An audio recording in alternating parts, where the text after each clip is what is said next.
नीलम जो कि एक कलेक्टर बन चुकी है और कलेक्टर बनने के बाद वो पहली बार अपने पिता से मिलने के लिए अपने गांव जा रही है।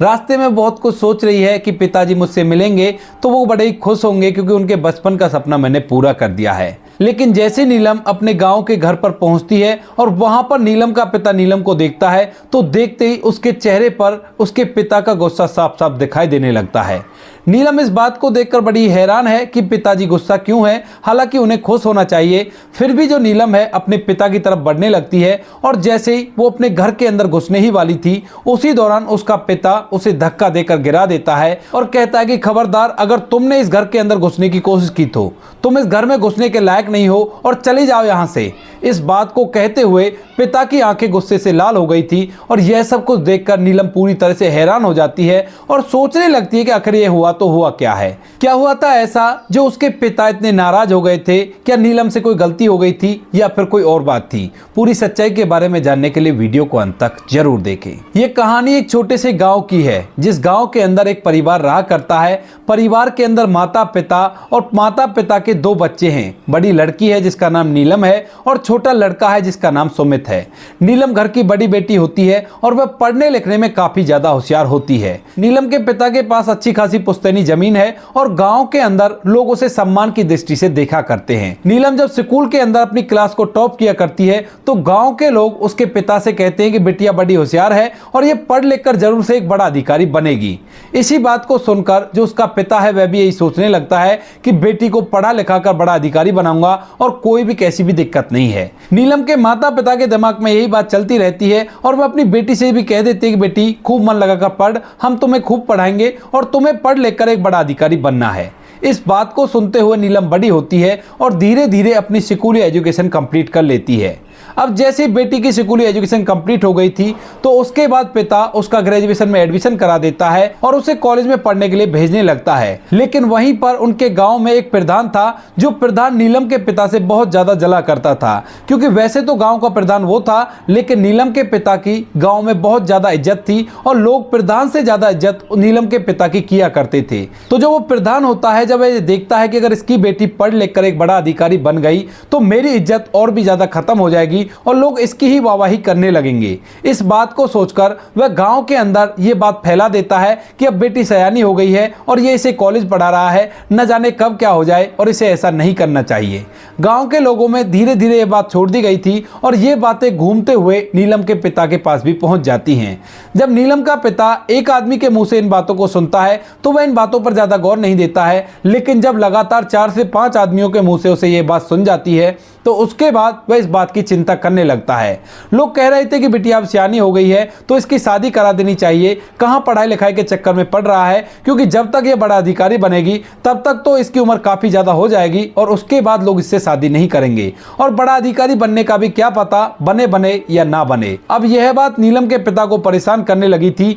और जैसे नीलम सेकेंड ईयर में होती है तो उसी दौरान जो नीलम के पिता होते हैं अपनी बेटी की शादी की चिंता करने लगते हैं और उसके लिए लड़का ढूंढने लगते हैं। अब जब नीलम को यह बात पता चलती है कि पिताजी उसके लिए लड़का ढूंढ रहे हैं, क्योंकि नीलम पहले से ही बड़ा अधिकारी बनने की तैयारी कर रही थी और इसी वजह से उसे यह बात अच्छी नहीं लगती है, तो वह अपने पिता से कहने लगती है कि पिताजी तुम ये क्या कर रहे हो। तो पिता अपनी बेटी को समझा देता है, कहता है कि बेटी गांव वाले तरह तरह की बातें बना रहे हैं कि बेटी जवान हो गई है और इसे बाहर पढ़ने के लिए भेज रहा है, कहीं कुछ ऐसा वैसा हो गया तो फिर किसी को मुंह दिखाने के लायक नहीं रहेगा, तो क्यों ना मैं टाइम पर ही तुम्हारी शादी कर दूं और जहां पर मैं तुम्हारी शादी करूंगा वहां पर तुम्हारे पति से पहले इस बात की तय कर लूंगा कि तुम्हें वो आगे पढ़ाए और बड़ा अधिकारी बनाए। अब बेटी इस बात को सुनकर थोड़ी देर तक सोच विचार करती है और सोच विचार करने के बाद कह देती है कि ठीक है पिताजी, अगर आप ऐसा चाहते हो तो ऐसा ही कर लो, मुझे कोई भी आपत्ति नहीं है। बिटिया अपने कॉलेज जाती रहती है और धीरे धीरे जो नीलम का पिता होता है उसके लिए एक लड़का तलाश कर लेता है, जिस लड़के का नाम होता है करण।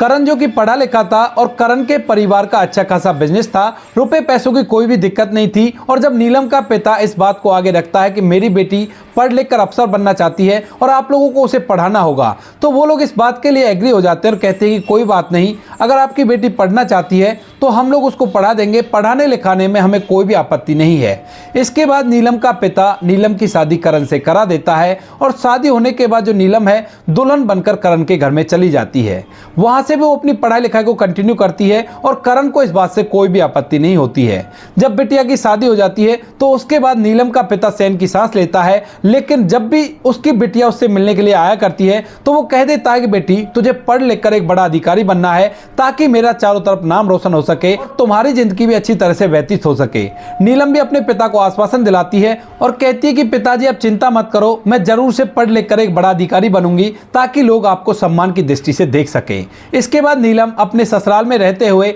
अपनी पढ़ाई लिखाई को करने लगती है और धीरे धीरे उसकी ग्रेजुएशन कंप्लीट हो जाती है। जैसे उसकी ग्रेजुएशन कंप्लीट होती है तो उसके बाद वह अपने पति करण से कहकर कोचिंग के लिए दिल्ली चली जाती है और वहां पर रहकर कोचिंग करने लगती है। करण के पास रुपए पैसों की कोई भी दिक्कत नहीं थी और वह उसे पढ़ाना लिखाना भी चाहता था, तो बिना किसी सवाल किए वह उसको वहां पर भेजने के लिए तैयार हो जाता है और अच्छे से उसकी वहां पर पढ़ाई का इंतजाम करा देता है। वहां पर रहकर जो नीलम है वो अपनी पढ़ाई लिखाई को करने लगती है और नीलम के वहीं पर जहां पर नीलम कोचिंग कर रही थी वहीं पर उसके मायके का एक लड़का जिसका नाम अमित होता है वह भी वहीं पर रहकर पढ़ाई कर रहा था। वह नीलम को देखकर पहचान लेता है कि ये तो उनकी बेटी है और इसके बाद वहीं पर पढ़ाई करता रहता है। धीरे धीरे समय बीतता और समय के साथ साथ जो नीलम होती है वो अपने प्री एग्जाम को क्वालिफाई कर लेती है और उसके बाद मेन को भी उसने क्वालिफाई कर लिया था और इंटरव्यू भी उसका अच्छी तरह से क्लियर हो गया था। अब उसे वेट था रिजल्ट आने का और जैसे ही रिजल्ट आता है तो उसी दौरान नीलम को पता चलता है कि वह एक IAS ऑफिसर बन गई है और वह कलेक्टर बनने के बाद अब ट्रेनिंग के लिए जाना चाहती है।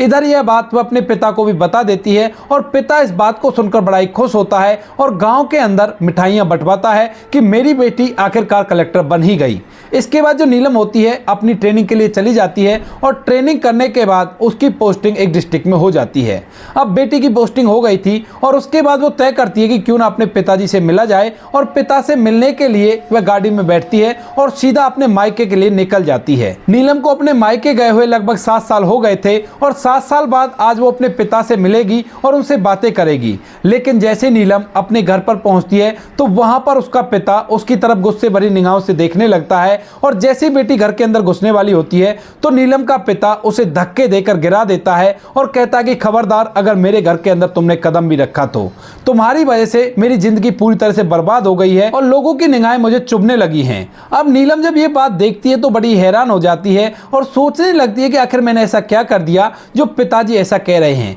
तो उसके बाद वह खड़ी होती है और खड़ी होने के बाद अपने कपड़ों को झाड़ती है और कहने लगती है कि पिताजी आखिर मैंने ऐसा क्या कर दिया जो लोगों की निगाहें आपको चुभने लगी हैं। तो उसके बाद पिता कहता है कि तेरे जैसी बेटी होने से तो बेटी ना होती तो अच्छा रहता, और अब मैं तुम्हें क्या बताऊं, जो कुछ तुमने किया है उसके बारे में तुम्हें नहीं पता क्या, और हम लोगों से तुम्हारा कोई भी वास्ता नहीं है और निकल जाओ यहां से। मेरे दरवाजे पर दोबारा आने की कोशिश भी मत करना, वरना मैं भूल जाऊंगा कि तुम मेरी बेटी थी और मैंने तुम्हें लाड चाव से पाल पोस कर बड़ा किया है। अब जब नीलम इन सभी बातों को सुनती है तो बड़ी हैरान हो जाती है और सोचने लगती है कि आखिर मैंने ऐसा क्या कर दिया जो पिताजी मुझसे इतने नाराज हो गए हैं और उन्होंने मुझे घर के अंदर तक भी घुसने नहीं दिया। पीछे से उसकी माँ भी दिखाई देती है, लेकिन माँ अपने पति के सामने कुछ भी नहीं कह पाती है और वह बेटी की तरफ ऐसे ही देखती रहती है। बेटी मायूस होकर वहां से वापस लौट जाती है और गाड़ी में बैठकर फूट फूट कर रोने लगती है। इसके बाद जो नीलम होती है वो इस बात की तहकीकात करना चाहती है, क्योंकि उसने कई बार अपने पिता से पूछने की कोशिश की, लेकिन उसके पिता उसे कुछ भी बताने के लिए तैयार नहीं है और वह उसे अपनी आंखों के सामने से जल्द भेजना चाहते थे।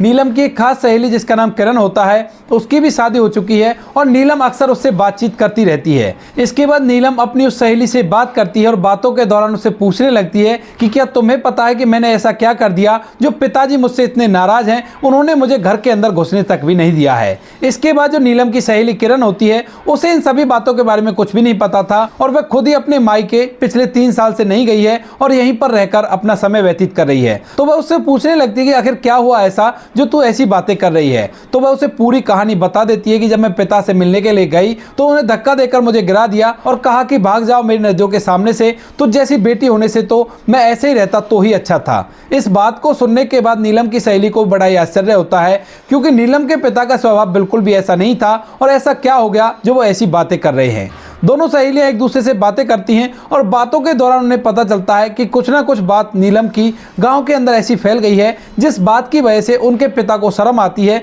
और इसी वजह से उन्होंने धक्का देकर उसे भगा दिया है। इसके बाद जो नीलम होती है वह अपनी सहेली से उसके भाई को फोन करके पूछने के लिए कहती है और कहती है कि तुझे पता करना होगा कि आखिर मेरे बारे में ऐसी क्या बात फैल रही है गांव के अंदर जिसकी वजह से पिताजी मुझसे नाराज हैं। इसके बाद उसकी सहेली जब अपने भाई के पास फोन करके उसे पूछती है कि आखिर ऐसा क्या हुआ है जो नीलम को उसके पिता ने धक्का देकर घर से भगा दिया है, तो नीलम का जो भाई होता है अपनी माँ को फोन देता है और उसकी माँ उसे सब कुछ बता देती है। दरअसल गाँव के अंदर ये अफवाह फैल रही थी कि नीलम जो कामयाबी हासिल कर रही है वो गलत तरीके से कर रही है। वह लड़कों के साथ घूमा करती है और लड़की होने का फायदा उठाकर उसने कलेक्टर की पोस्ट को हासिल किया है। यह बात नीलम के गांव में पता चल गई थी और लोगों की बातें जब उसके पिता के कानों में पहुंचती हैं तो इन बातों को सुनने के बाद वह अपनी बेटी से नफरत करने लगता है और इसी वजह से पिछले 2 साल से नीलम के पिता की बात नीलम से नहीं हो पा रही है। दरअसल वो नाराज हो गए थे और नाराज होने के कारण वह अपनी बेटी से बात बिल्कुल भी नहीं करना चाहते थे। इसके बाद नीलम को समझ में आ जाता है कि पिता का रवैया ऐसा कैसे था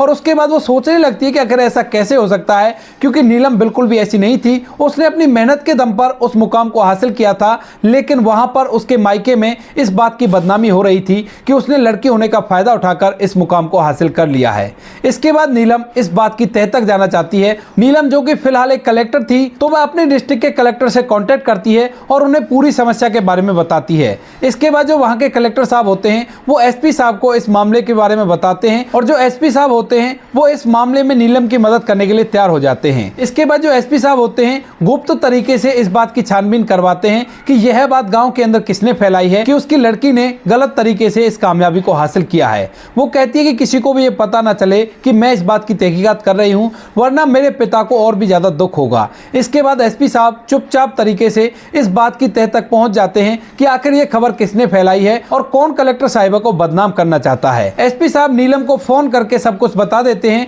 कि इस तरह से तुम्हारे गांव के अंदर ये हुआ था और इसके बाद ये हो गया है। नीलम जब इस बात को सुनती है तो उसे बड़ा ही गुस्सा आता है, लेकिन वो अपने गांव के अंदर अपनी हुई बदनामी को ठीक करना चाहती है, तो इसी वजह से वह अभी किसी से भी कुछ नहीं कहती है और सीधी गांव के अंदर पहुंच जाती है वहां के डीएम साहब को लेकर और वहां के एसपी साहब को लेकर। वहां पर जाने के बाद वो गांव के अंदर एक पंचायत का आयोजन करती है और आयोजन करने के बाद उस बात का भेद खोलती है जिस तरह से नीलम की बदनामी की गई थी। दरअसल इस गाँव का जो प्रधान था, जो कि फिलहाल भी प्रधान है, उसी ने नीलम की बदनामी की थी। उसे छोटी सी बात मिली थी और उस बात को खींच कर उसने इतना बढ़ा दिया था। पंचायत के अंदर यह बात सिद्ध हो जाती है कि अमित जो वहां पर रहकर कोचिंग किया करता था, उसने नीलम के बारे में अपने दोस्त से एक छोटी सी बात की थी। वह एक दिन अपने दोस्त से बैठकर बतिया रहा था और बतियाते बतियाते कुछ बात ऐसी चल जाती है कि शहर के अंदर लड़कियां तो लड़कों से बात कर लिया करती हैं, लेकिन गांव में कोई बात नहीं करता है। तो वह कहने लगता है कि हाँ ऐसा ही होता है, अब नीलम को ही देख लो, वो हमारे गाँव की लड़की है,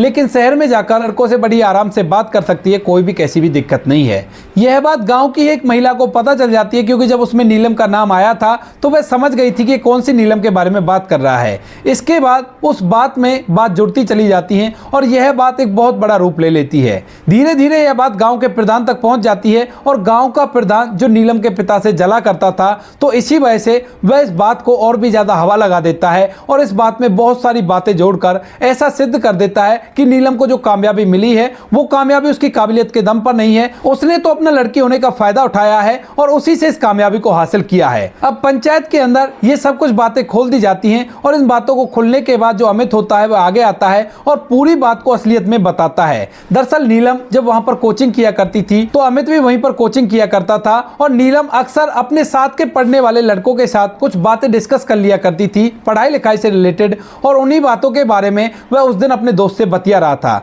उसका दोस्त भी आ जाता है और ये बातें पूरी तरह से क्लियर हो जाती हैं और सभी को पता चल जाता है कि नीलम की इसमें कोई भी गलती नहीं है। इधर जब प्रधान को यह बात पता चलती है कि वो बात ऐसे नहीं थी और उसने गलत तरीके से उसको आगे बढ़ाया है, तो इसके बाद वह नीलम के सामने हाथ जोड़कर माफी मांगने लगता है और कहता है कि बेटी मुझे माफ कर दो, क्योंकि फिलहाल नीलम एक कलेक्टर है और उसके साथ यहाँ के कलेक्टर साहब और एसपी साहब भी आए हैं, तो उनके साथ वो कुछ भी कर सकती है। और गांव के अंदर ये बात पता चल गई थी कि नीलम के ऊपर जो भी आरोप लगाए गए थे वो सारे के सारे गलत थे और यह बात नीलम के पिता को भी पता चल जाती है। अब नीलम का पिता जब ये सुनता है कि उसकी बेटी निर्दोष है तो वह अपने अपने आप को कोसने लगता है और अपनी बेटी से हाथ जोड़कर माफी मांगता है। लेकिन तभी नीलम अपने पिता के हाथों को पकड़ती है। पिता की आंखों में आंसू थे तो वह एकदम से अपने पिता को गले लगा लेती है। बेटी की आंखों में आंसू आ जाते हैं। पिता उससे माफी मांगने लगता है तो बेटी कहती है कि पिताजी, आपको एक बार ये सोचना तो चाहिए था कि मेरी परवरिश आपने की है और मैं ऐसा बिल्कुल भी नहीं करूंगी। उसके बाद पिता दोबारा से माफी मांगता है और बेटी अपने पिता को माफ कर देती है। इसके बाद गांव का प्रधान नीलम के पिता से माफी मांगता है और नीलम का पिता भी उसे माफ कर देता है। तो दोस्तों, ये थी आज की कहानी। आपको कहानी जैसी भी लगे हो कमेंट सेक्शन में बता सकते हो। वीडियो अच्छी लगी तो वीडियो को लाइक और चैनल को सब्सक्राइब जरूर करें ताकि हमें थोड़ा सा हौसला मिले आप लोगों के लिए ऐसे अच्छे वीडियो बनाने के लिए। इन कहानियों को सुनाने का उद्देश्य किसी को परेशान करना बिल्कुल भी नहीं है। यह कहानी आपको इसलिए सुनाई जाती है ताकि आप लोग इन कहानियों में से कुछ ना कुछ सीख सको और अपने जीवन में उस चीज को अप्लाई कर सको। मिलते हैं किसी नेक्स्ट वीडियो में नए टॉपिक के साथ। तब तक के लिए जय हिंद, जय भारत, जय हिंदुस्तान।